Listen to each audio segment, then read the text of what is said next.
My name is Amy Collins, and if you want to learn how to define your own idea of success and start to live your best life, you should be listening to the More Than Corporate podcast with my good friend, Amber Furman. Welcome to the More Than Corporate podcast, where we discuss finding fulfillment, defining success, and living your best life.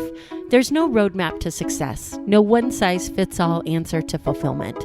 I believe it requires us all to be vulnerable and authentic about what we want to accomplish and have the courage to step out of our comfort zone to chase our dreams. Keep listening to hear stories from inspiring people who make it their mission to live their best life every day.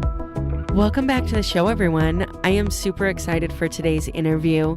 Today I have an interview with Amy Collins. She's the founder of Bestseller Builders and president of New Shelves Books.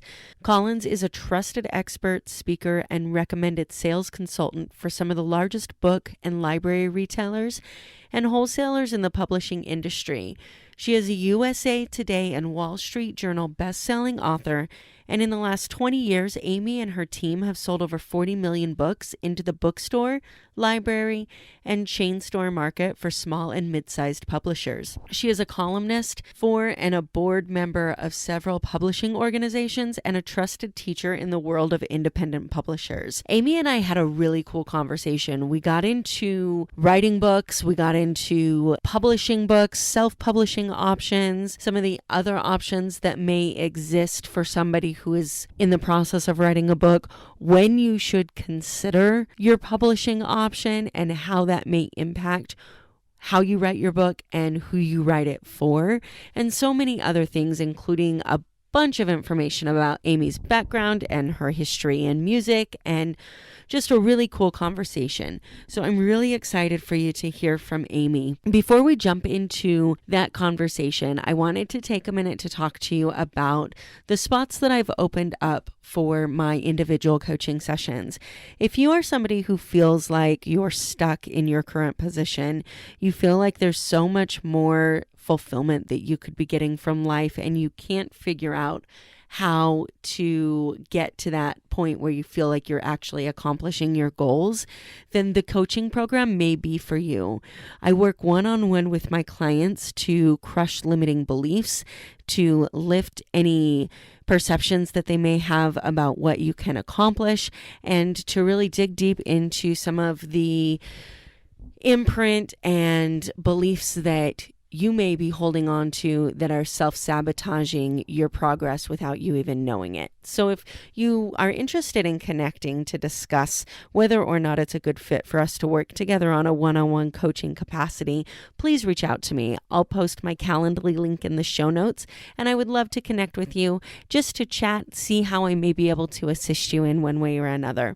I look forward to speaking with you, and without further ado, let's get into my conversation with Amy. Amy, thank you so much for coming on the show today. I really, really appreciate it.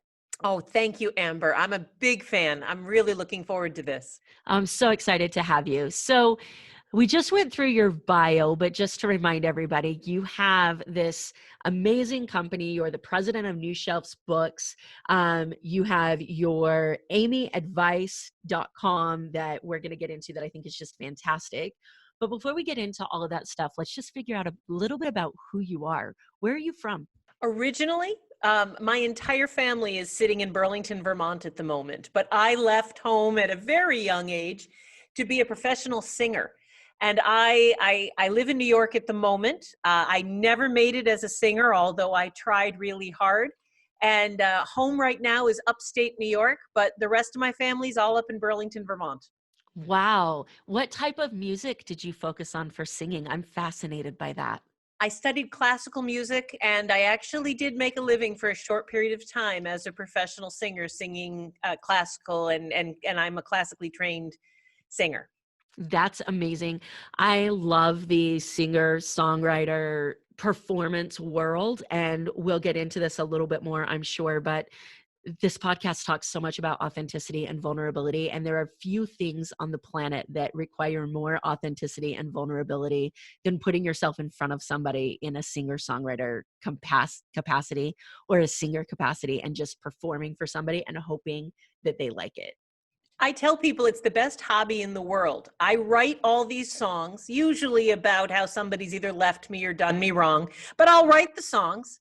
I get up on stage, I get to sing stuff I wrote. People clap for me every 4.5 minutes, and at the end of the night, I get a check. It is the best hobby ever. Yes, I love it. So, are you still involved in singing?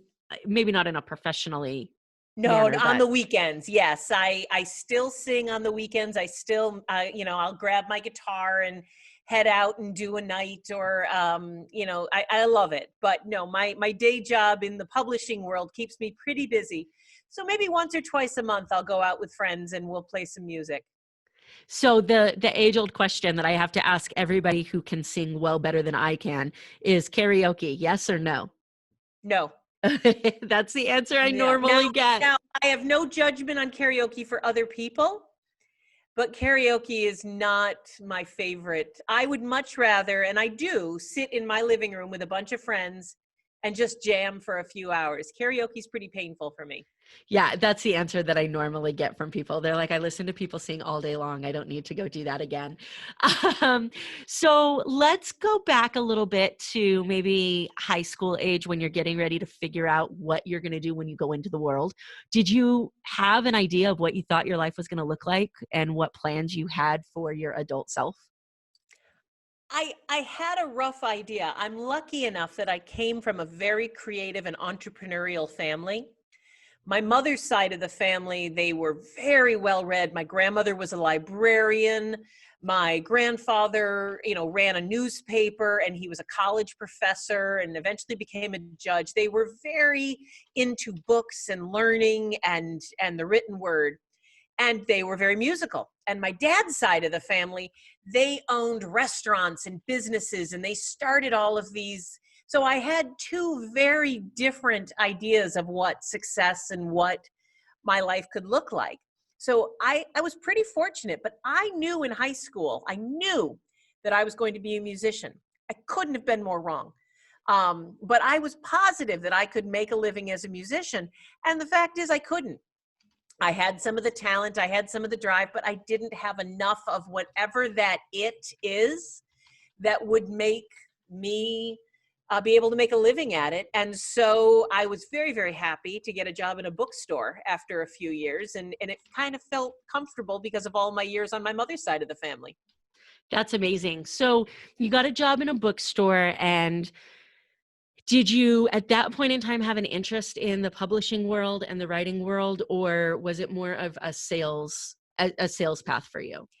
It it was a decision born of desperation. When you're a musician, and at least as a musician, I was not making a lot of money.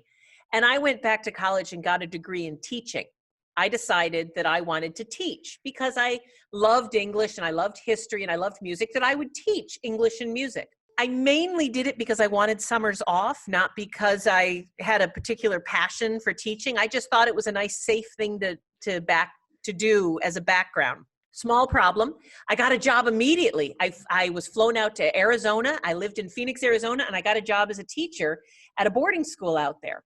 And I discovered my very first month of teaching that I don't like children at all. I am not good with kids. So here I am, a teacher at a boarding school who does not like children. There was the potential of me being one of those evil headmistresses in every bad Matilda movie you've ever seen. But thank goodness I made it through the first year. I turned around and said, thank you very much. I'm done. And went on to get a job in a bookstore just to tide me over until I figured out what I really wanted to do. It was just a part-time quick thing to do until I figured out my next step. I certainly did not know that I'd end up being their book buyer for 5 years and then eventually get a job with a division of a publishing house that's now with Random House. That's amazing. And I am a huge Harry Potter fan. And so I'm just like picturing the short, plump, I can't even think of her name right now, that tortures Harry Potter with like the Yes, ruler.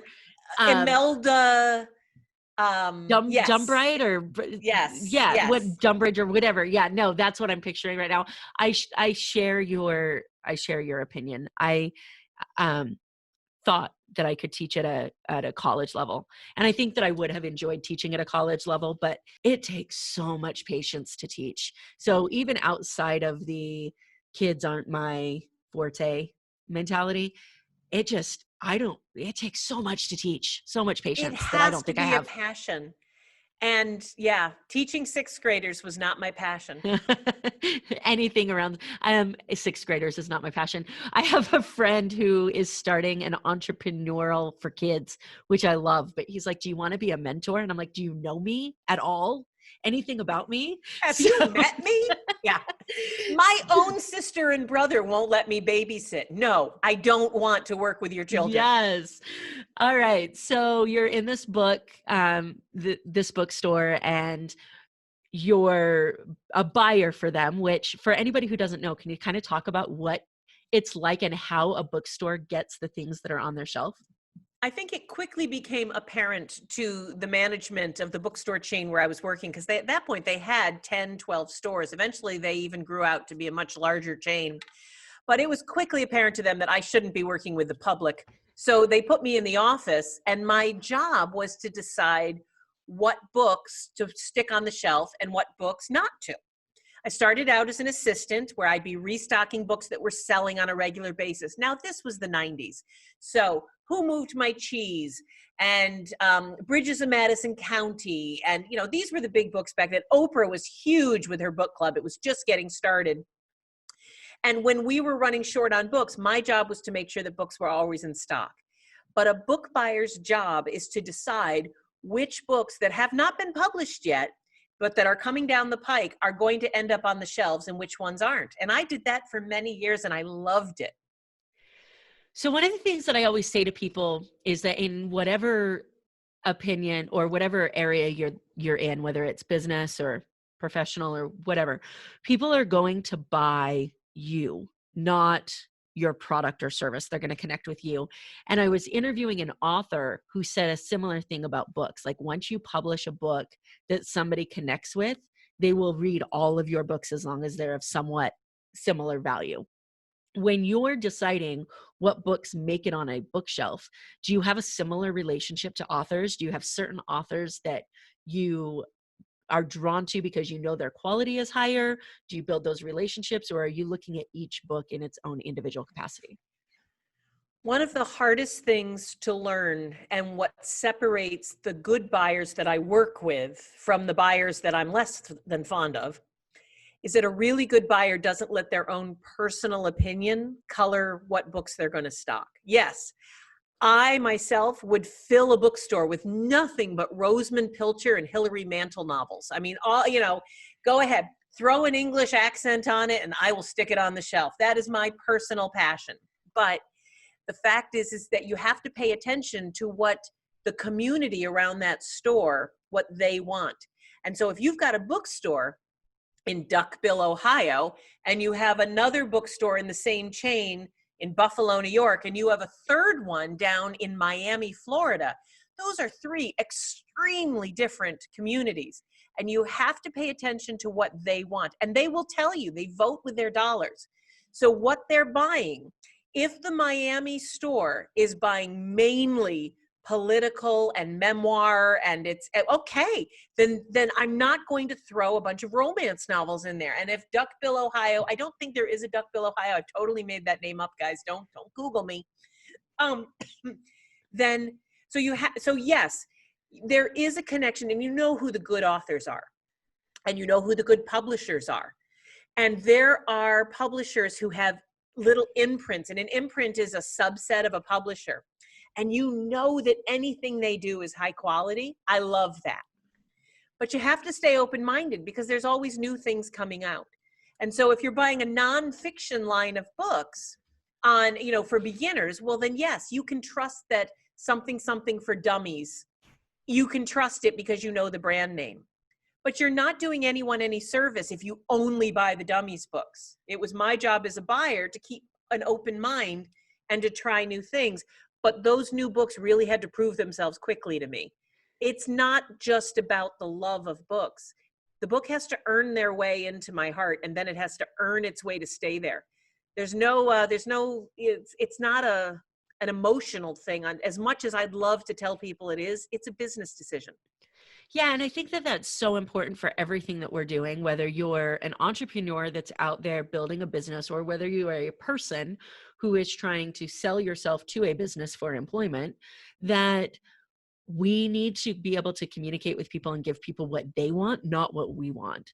And that's such a hard lesson for us all to wrap around and put aside our ego to be able to give people what they want so that everybody can get a win-win in the end. Mm-hmm.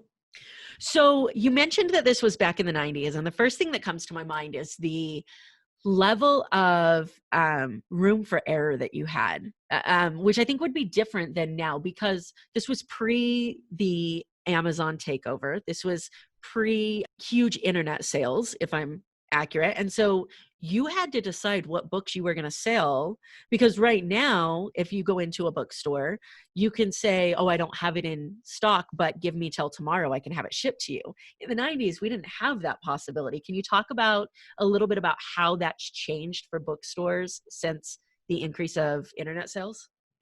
It has actually changed more in their favor in some ways, and it's worked against them in others. Now, as many of you probably know, the book industry is one of the few industries that purchases books on a returnable basis. If a bookstore or Amazon or anyone who has customers buys a book to turn around and sell it to their customer, if that book does not sell within a certain period of time, they're allowed to return the book for a full refund.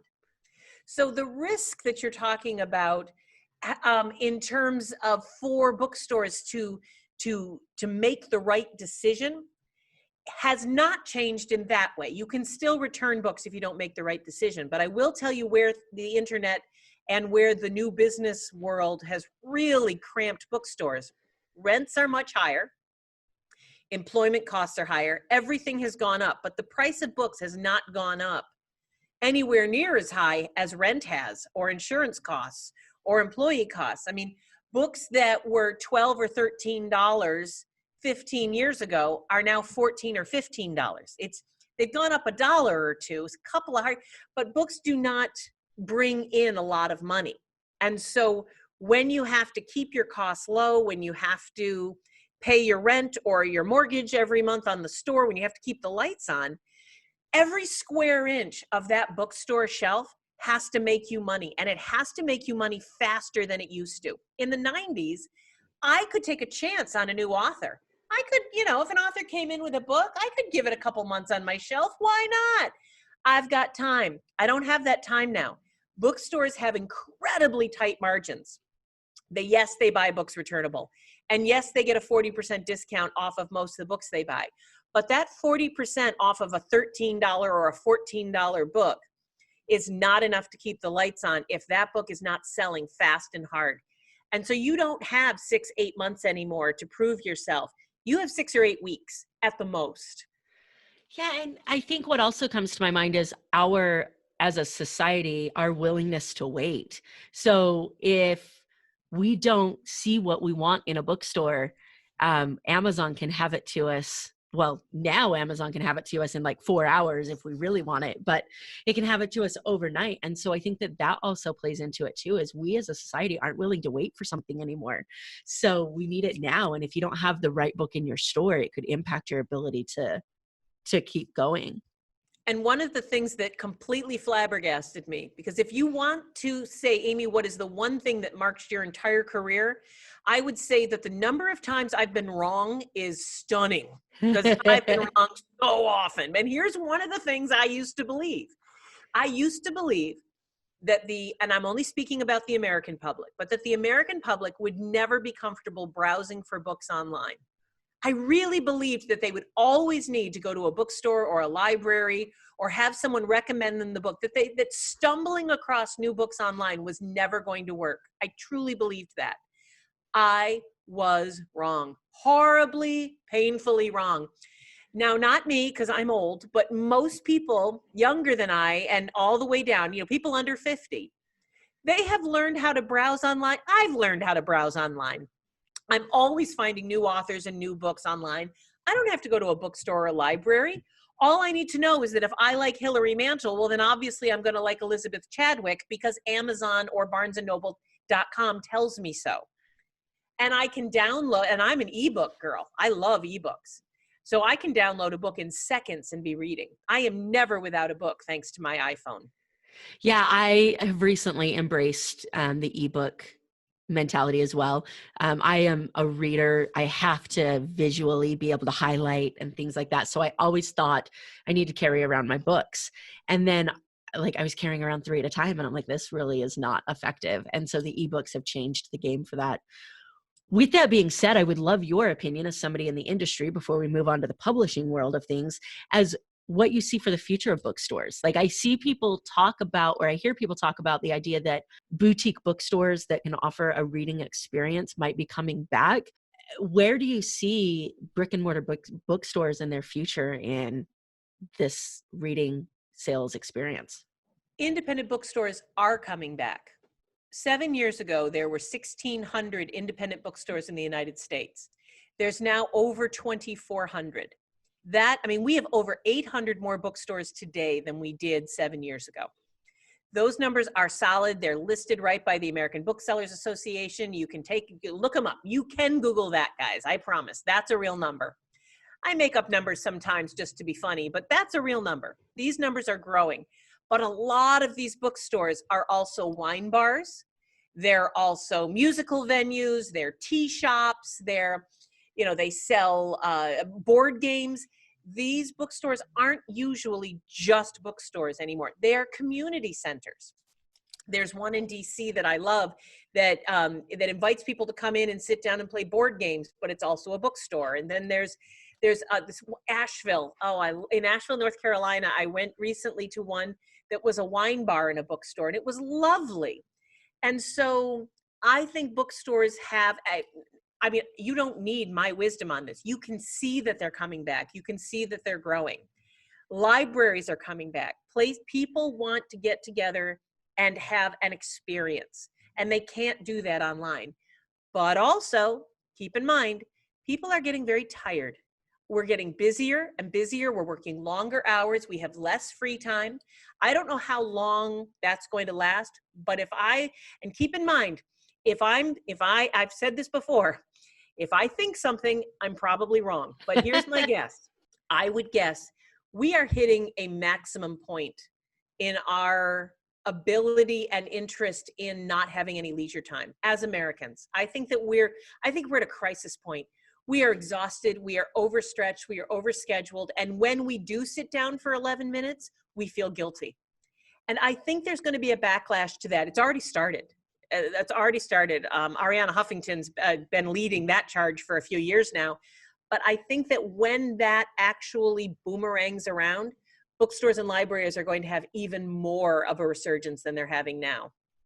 Yeah, I think I 100% agree with you. And the willingness of the public to open up about mental health issues, the willingness of corporations to start thinking about perks that will benefit the long-term success of employees. I think all of that is going to tie into exactly what you just said. I think as a society as a whole, we're hitting that crash point, and I think that's probably an amazing way to describe it. So that's an interesting answer, and I like it. So you sell for 5 years, and then at some point in time, you obviously end up in the publishing world. How did that transition happen? My job was to sit at a desk, and sales reps from the large publishing houses would come in, and every day I'd have 3 or 4 meetings with 3 or 4 different people, and their job was to flip through catalogs and tell me what the best books were and what their big hits were coming up so that I could place orders. And I would order 6 copies of that and 10 copies of that. And I did this for years. Well, one of my sales reps was getting a job. She was hopping over to another division, and she was going to HarperCollins. And she said, Amy, you'd be kind of good at this. And she said, let me tell you how much I make. And she told me, and so she would drive up to my parking lot, and I will never forget, in a dark green SUV. It was a Honda CRV SUV. Now, again, this was the mid-90s. They were nice and boxy. And she had a cell phone, and she had an expense account, and I was making, I think, $22,000 a year. And I was driving a 7-year-old K car, And I was and I was living in a studio apartment and I was tired. And I said, yes, I want to try that. Again, I might as well be honest with you. Some of my decisions were made for not the most spiritual of reasons, but the rest of my life balances that out. But I decided to try it and I loved it. I love to travel. I love to talk about books. I love to read. And for the next 14 years, I got paid to read, talk, and travel. And I adored it. And I flew up the ranks of corporate America, and I eventually became a director of sales because what I really love doing is finding out what stores like Michael's Arts and Crafts or Home Depot, what is it they needed? And then I would go find books for them. And it was a blast and I loved it. I still do it to this day. I just don't do it for somebody else. I do it for my own authors. As far as getting into the like publishing world, this is something that I know I have a ton of listeners that are figuring out what the best way to break into the writing and author world. And they're not always people who plan on being career authors. They're entrepreneurs or business owners that want to get their knowledge out into the world. So when somebody's writing a book and they're thinking about how they're going to get that out to the world, when is the best time for them to start thinking about their publishing options? Well, the best time is before they write the first word. And the second best time is wherever they are right now. So the best time to think about your publishing options is before you start writing the book. And let me explain what I mean by that. You will write a very different book if you're writing for the book trade. Now, what we call the book trade in our industry is the general public. If you've written a leadership book that takes on the generally accepted foibles of the human race, the fact that we're not always honest, the fact that we all have low self-esteem, the fact we all feel like imposters, let's say you were going to write a leadership book for people that actually poked at some generally accepted character defects. That is one way to write your book. And I can think of a number of large publishers who might be very interested in publishing that book for you. If you're writing a book for recovering addicts and alcoholics who have compulsive lying issues so that they can get a job in if they can get a career in the recovery community, well, I gotta tell you, I don't see Random House signing you up. That's a book that you could probably still sell 10,000 copies of, but you should be publishing that yourself. Okay. And so the more niche-y you are and the less general trade you are may help you decide which publishing entity you want to go with. Do you want to do it yourself or do you want to get a publisher? But let me tell you, in my opinion, and you know how I said before, if I think something, I'm probably wrong. In this case, I'm right. You guys if you don't take anything else away from what I say, please listen to this. Do not pay a publisher to publish your book. Please, please, please. There's no exceptions. That is a hard and fast rule. You can pay people to help you publish your own book, and where you own the ISBN and you own the publishing rights, and you should hire editors and proofreaders and cover designers. Of course you should do that. Don't do it yourself. You're no good at it. But please do not pay someone to publish your book, because what in essence you're doing is you're giving them the money that you could give a cover designer and an editor. But they're taking your distribution rights. There's just no point. If you're an entrepreneur, publish the book yourself and hire someone to help you do it properly. If you are an entrepreneur who has an enormous following and what you want is the gravitas and the nod that comes from being professionally published by HarperCollins Business or by Wiley, well, then go do that. Get an agent, get published. That was probably way too long of an answer, Amber. You didn't want all that. But no, I love it. I love it so much. So for the person, and I'm glad that you said that, because I had fallen in the camp of why should I worry about who's going to publish my book until I have a book to publish? Like, don't put the horse before the cart, right? But understanding that you will change the way that you kind of show up in that book based upon who you're marketing it to makes complete sense to me. I am begging you, and it's not just me, other agents and editors will tell you this. Please write your book at someone. Have a person in mind when you're writing your book. And if certain chapters or lines or words or sentences do not make sense for the person you're writing at, take it out. This is not your last book, guys. It's your first book or your second or your third. It's not your last book. Write your book at someone and you have a much better chance of success and of selling it than you ever do if you try and write it for everybody. I love that you said that, because that's similar advice that's given to anybody who's putting out any type of content. So my question is, when you're working with somebody who's in that beginning stage and they're starting to craft their book, do you advise them to create like an actual avatar of who their reader is? We start by creating six. We create six people. I call it my Frankenstein moment. We create six human beings from scratch. And then I do the market research and I find out which of those six human beings buys books. Because I got to tell you guys, if you've written a book, let me give you an example. I had an author whom I adored who was writing a book about keeping your kids safe from predators on the internet. I think we can all agree that is a very valid goal. And we all want books on that. But here's the thing. When you create your list of people and then you go do the research, I found out that none of the people who need that book were buying books on it. They were reading blogs about it. They were watching videos on YouTube. They were going to talks about it at their local PTA, but books on that topic were not selling. White papers were, and if people were reading blogs about it, as I said. So if you're going to write a book, make sure you have a market first. Not every thought you have and not every idea should be a book. Some of them should be a video. Some of them should be a podcast. Some of them should just be a magazine article. But if you've got a great idea that should be a book, you'll know that because you've created a human being you're writing at, and you've already done your research to find out if that person actually buys books on your topic.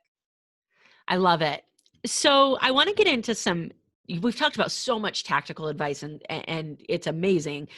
And I would Hard to believe imagine, I didn't want to be a teacher. I know, right? Well, I'm with you.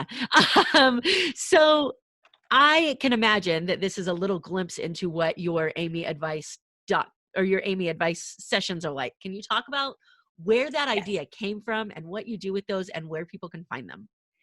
We call it Free Advice Friday is my podcast. Free Advice Friday. You can find it on Apple. You can find it on Spotify. You can find it.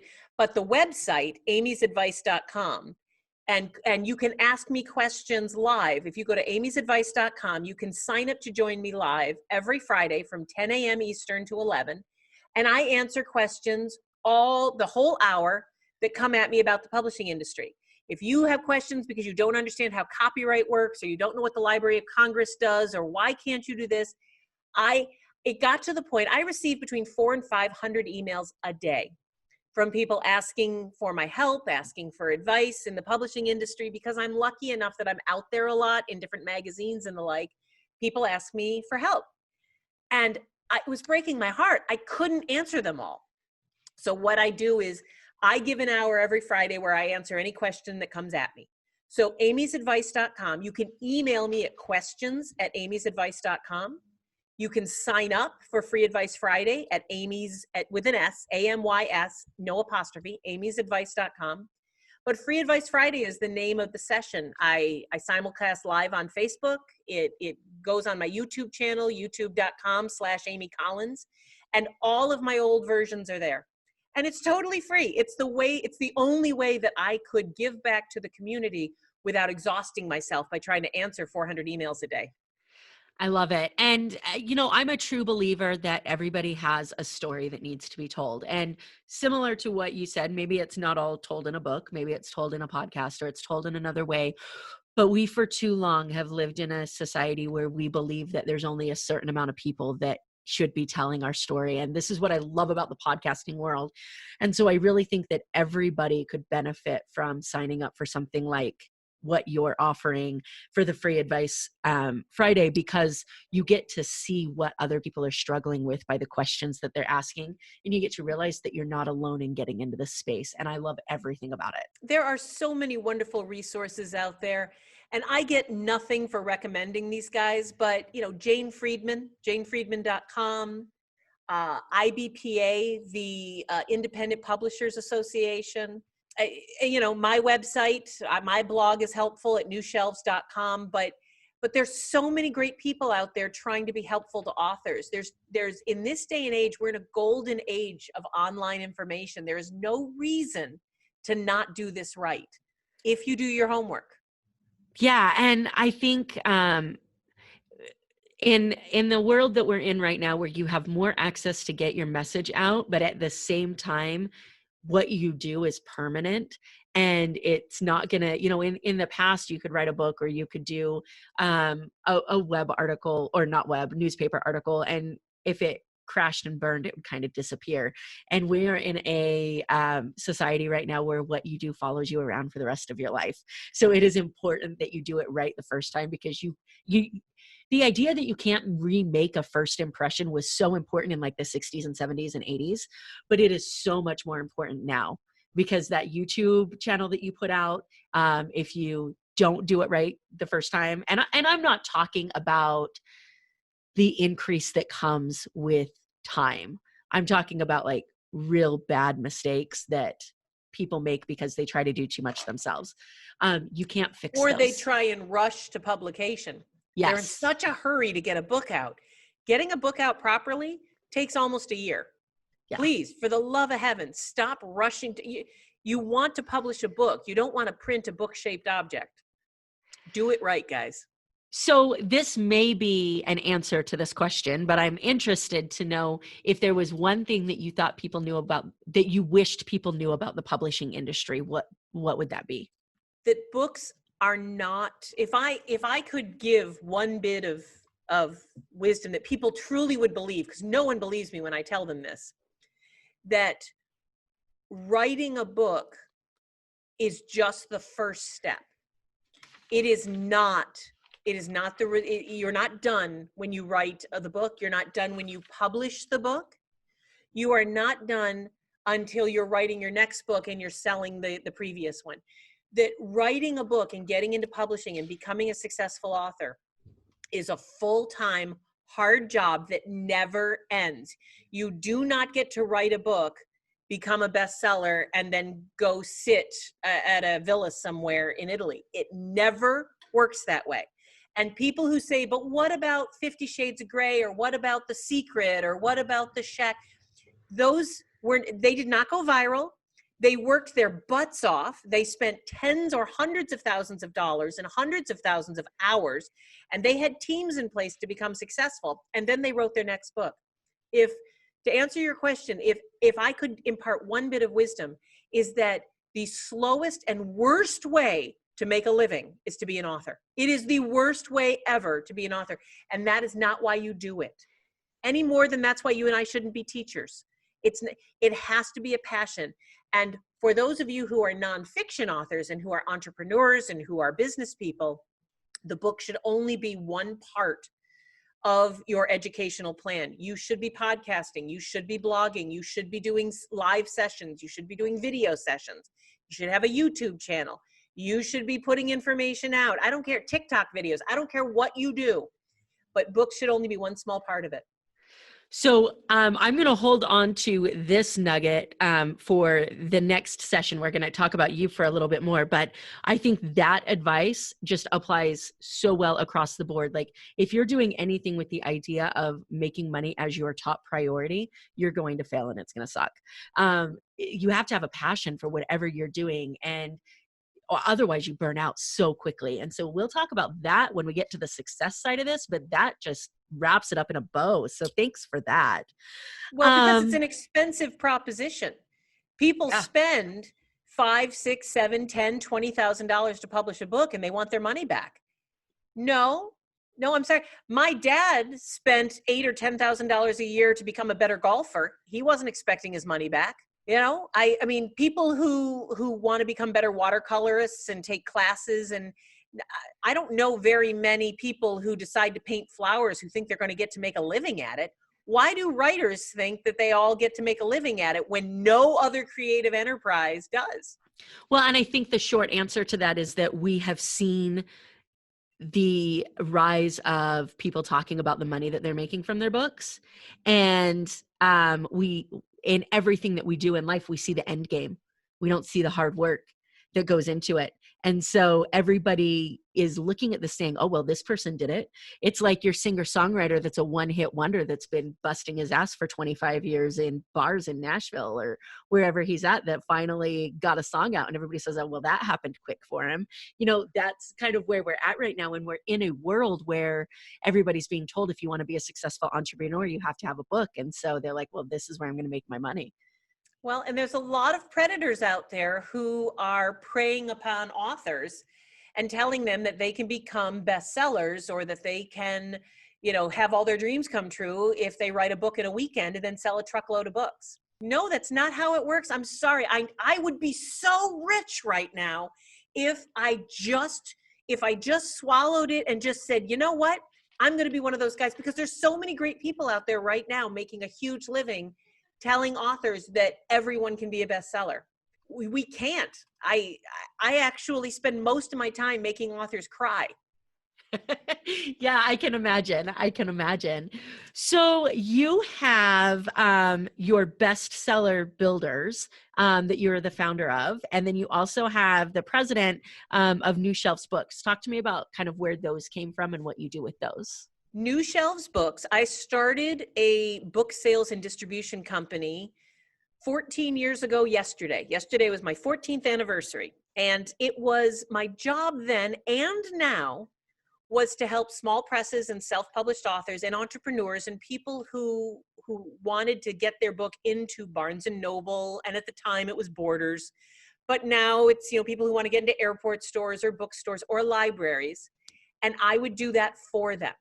But then the print on demand world came around, and there was really no point in me. I had a big warehouse out in New Hampshire. I had 8 guys and, trucks but those with print on demand, that became unnecessary. So paying attention to what's going on in our industry, I suggested, and I still suggest, that for most authors, print on demand makes a great deal of sense to get started. So everyone now, for the most part, can go print on demand, unless you're doing children's books or cookbooks or something that's very high level 4-color, then things get a little dicey. But most books, especially those of you who are entrepreneurs and business people who are writing nonfiction or novelists, if you're going to get published by a small house or publish your own book, most of these books are now coming out print on demand. Print on demand being a business model that uses digital printing plus just-in-time shipping to get books to bookstores and Amazon and to, my Aunt Gertrude when she wants to order a copy of your book. And so New Shelves became a sales and marketing consultancy verse for a long time. And what we do is we taught people, and we still do, we teach people how to do it themselves. I teach a class right now. It's an online video self-paced class and I teach it with Daniel Hall through the Real Fast Library Marketing Company, where if you want to learn how to sell to libraries and you want the email addresses of, 10,000 librarians and stuff, sign up for my class. You get lifetime access to it. And that's what we do now. And that is what we focus on. We do not promise people that we're going to get them into Walmart. I can't get you into Walmart. You don't deserve to be in Walmart yet. I'm so sorry. But I will help you take all the steps necessary so that you can earn your way into Walmart eventually. I love that you just said that. I launched a podcast episode that actually aired today. So it's interesting that you say that about letting go of the things that we think that we're entitled to. And that makes so much sense to me, because we all are like, okay, just get me there. And every one of us, every person on the planet needs a you in our ear to tell us, you don't deserve that yet. Like, you got to work your ass off to get there. Yet. It is coming. Exactly. Yet. And everybody that is there has gone through the same process that you've gone through to get to that point. They just did it in a time where we weren't talking about it. And so I'm interested actually to see what the next 20 years is going to look like, what it's going to look like in 20 years when we start seeing the process, because so many people are talking about, in every industry, the process that it took them to get to that point. And I think that's a behind the curtain scenes that we haven't had up to this point. People bemoan. I hear so many authors and publishers complain that the entertainment choices and the educational choices now are so crowded. They say there's never been more competition than there is now. And I would argue that there's never been more opportunity than there is now. Back in 1907, if you had a great idea, how were you going to get it out to the public? What were you going to do? Get on your horse and ride from town to town? And I mean, you never had the opportunities that you have now. Please don't pay attention to the competition. Pay attention to the opportunities. Yeah, 100%. I agree with you. I mean, anybody can start a podcast. Anybody can start a YouTube channel. Like, as long as you have something to say and you're doing this with the right intention behind it, you'll stick around long enough to be able to make an impact in the world. And when you start to make that impact, you start to make that money. But the impact comes first. People aren't paying you before they start to see the impact that you're making in the lives of the people Exactly. around you. Yep. So 100%, I like it. So where can people find you if they want to reach out to you for the purposes of your course? I know you mentioned that for this idea of getting from idea to publishing. Anyone who's interested in finding out the things we do can go to newshelves.com. NEWSHELV as in Victor, ES.com. New, not old, shelves, what you put books on.com. We've recently done a whole new overhaul of the website. I think by the time this podcast airs, you're going to see the new website. It'll be up by then. And what we do and how we do it is there, as well as our blog, a link to our YouTube channel. I do not sell my knowledge. I do not sell my information. I give it away freely. You can have any bit of knowledge I have. You want to know who the librarian is or who the head buyer is at Walmart? Sure, I'll give you her name. You want to know the best way to get a PCIP code? I will hand you their email address. I do not sell that stuff. It is all on my site for free. But if you want me to do it for you, we would love to talk to you about that. I like it. And that just reminds me so much of people who talk about giving so much value, and the difference between a society where we feel like we have to hold on to everything that we know because we want to be able to make money from it, and then somebody like yourself and so many other amazing entrepreneurs that I know that give out so much for free. Here's all the information that I know. If you want to go sort through it and figure out how to do it on your own, then you go ahead and do that. If your time is valuable to you and you would like me to help you do that, then let's talk. And I love that mentality so much.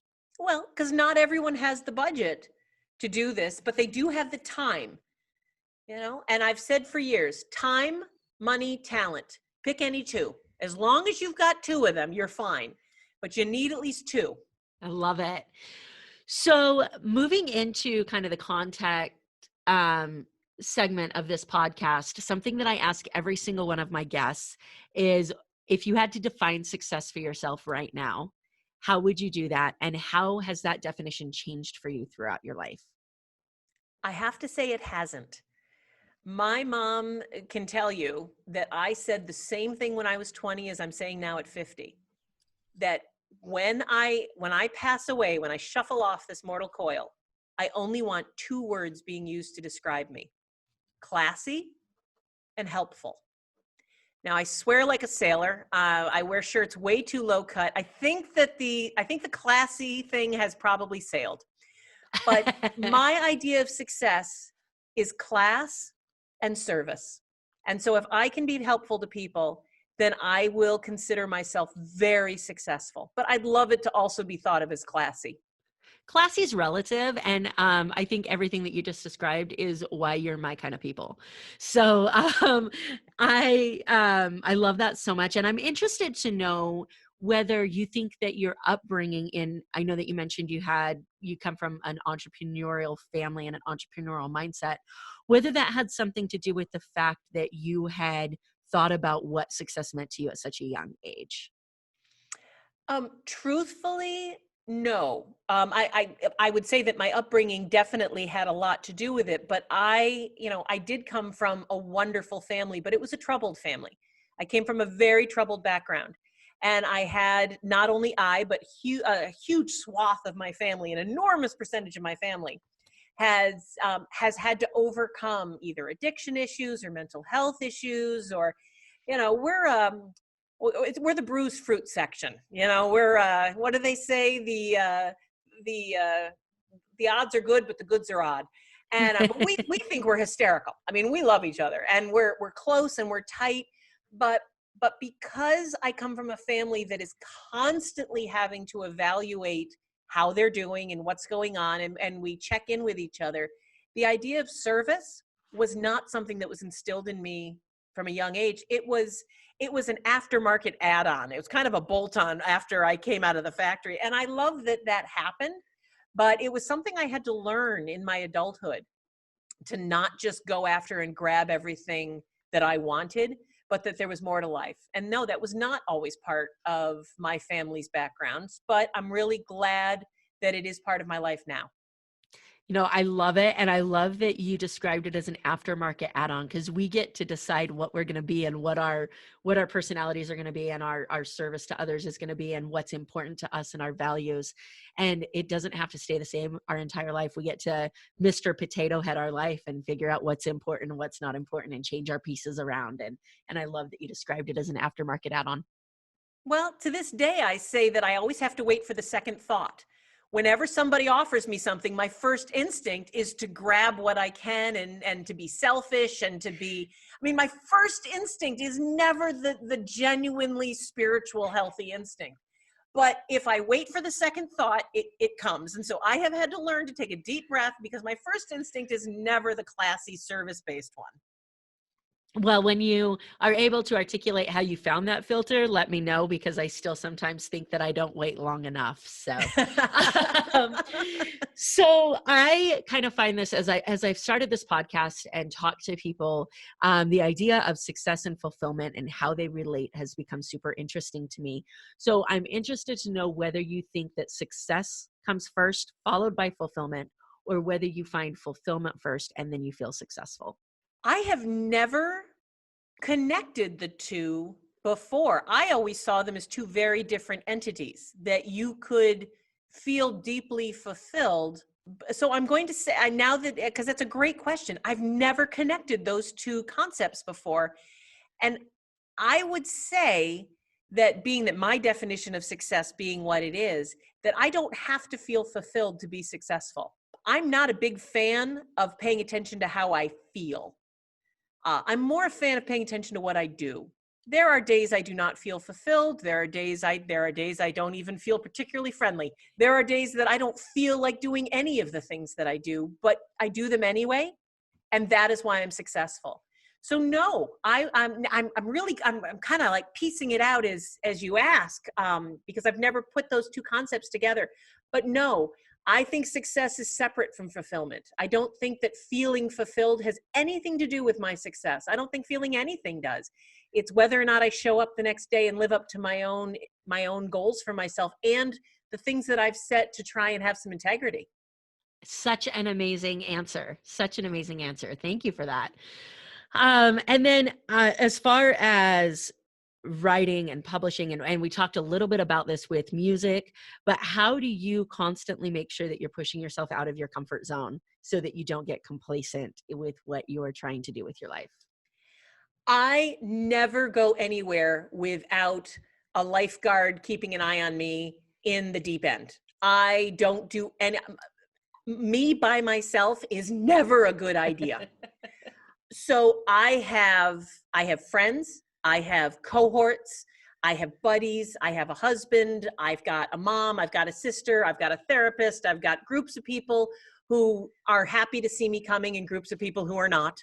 And pushing myself out of my comfort zone is never my idea, but because I stay connected to a community, I often find that I am presented with opportunities to step outside my comfort zone. And so the way I constantly stretch myself is to stay in touch with, I have an accountability partner. Her name is Annalisa Parent. Guys, everyone should get to know Annalisa. She's with datewiththemuse.com.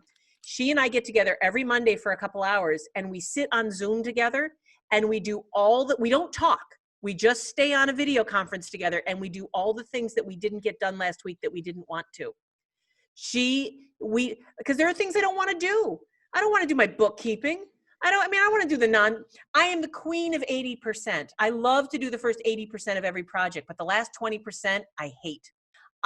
step out of my comfort zone by asking other people to make me do it. I love that. So I have an accountability partner, and we do talk a lot, sometimes more than we should, on every Sunday morning. And I love the idea of just having somebody there to say, okay, this is what I'm going to do. Like, I'm not going to talk to you, but for the next 2 hours, I'm going to do my bookkeeping, and like forcing you not to get up and forcing you to do it. That's Because such she's looking at you. And if she yeah. sees me on my iPhone, she'll suddenly turn the mute off and she'll say, "Are you on Facebook?" Because my brain is just this unruly puppy that just likes to run all over. Yeah. Yeah. I have squirrels running all over in my brain, and I find them often. We should get my puppy and your squirrels together and see what happens. And yeah, I don't think that that's going to be beneficial for anybody, but I know some attorneys in everywhere in the country, so I think we're covered. I'm sorry to make you spit out your water. That's good. So moving into the end of this, I have loved this conversation, and we talked so much about things that I think people are going to be able to take into the publishing world, but also just pull out nuggets to live the best life that they can. So before I let you go, I would love to do a quick random round and let people get to know you a little bit better. You okay with that? All right, shoot. All right. What profession other than your own, and we know it's not teaching, do you think would be fun to attempt?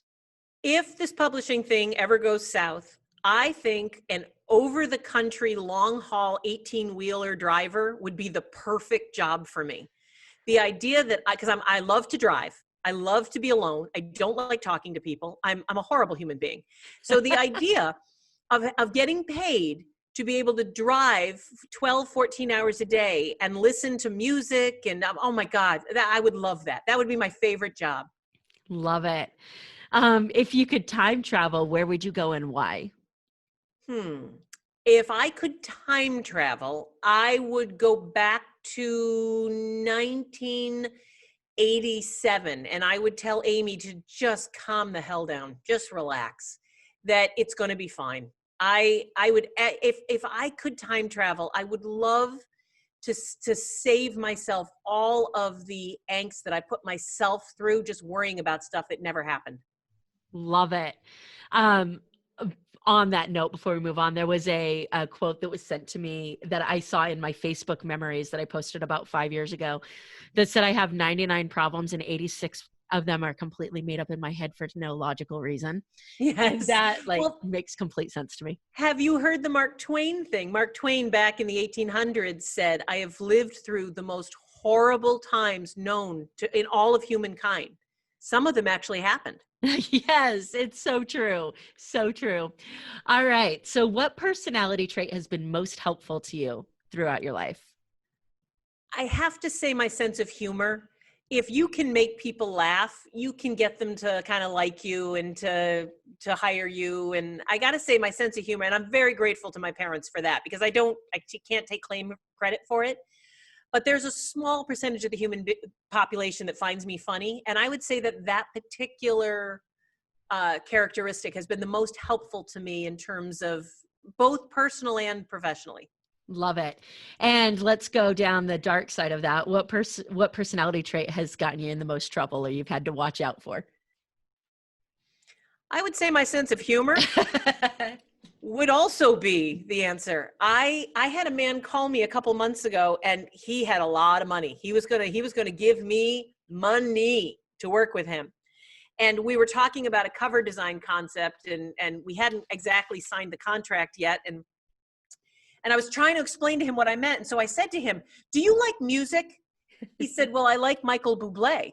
And I said, so no. He got so offended and so mad because I was like, so you don't like music? I was joking. Okay, so my sense of humor gets me in trouble as well. I love it. I'm always interested when I ask that question, how many people are going to have the same personality trait for both? Because I would think that it's the same as well. Do you prefer, we kind of talked about this already, do you prefer reading books or listening to audiobooks? I have to read.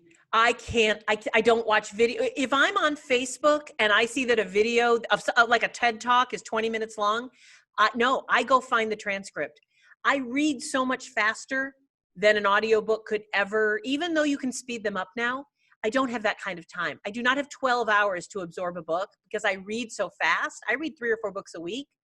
So I am 100% in the reading camp. Love it. And I'm going to throw a little curveball at you. What book have you gifted to people the most? When Things Fall Apart by Pema Chodron. Love it. We know you're a music fan. Do you have like a pump up song or music that you listen to when you need to get motivated?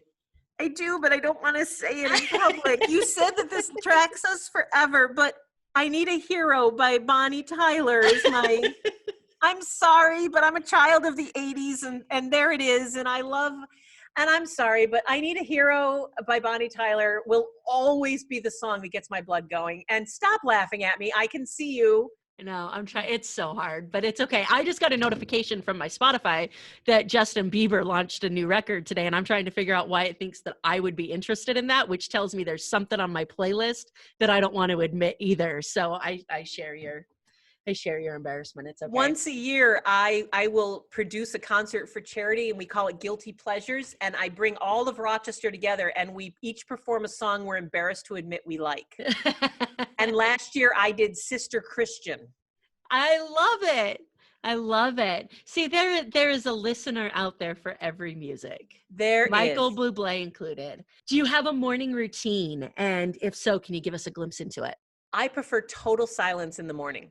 And my husband, who I'm relatively newlywed, we've only been married for about a year and a half, he prefers to listen to podcasts and to political shows in the morning.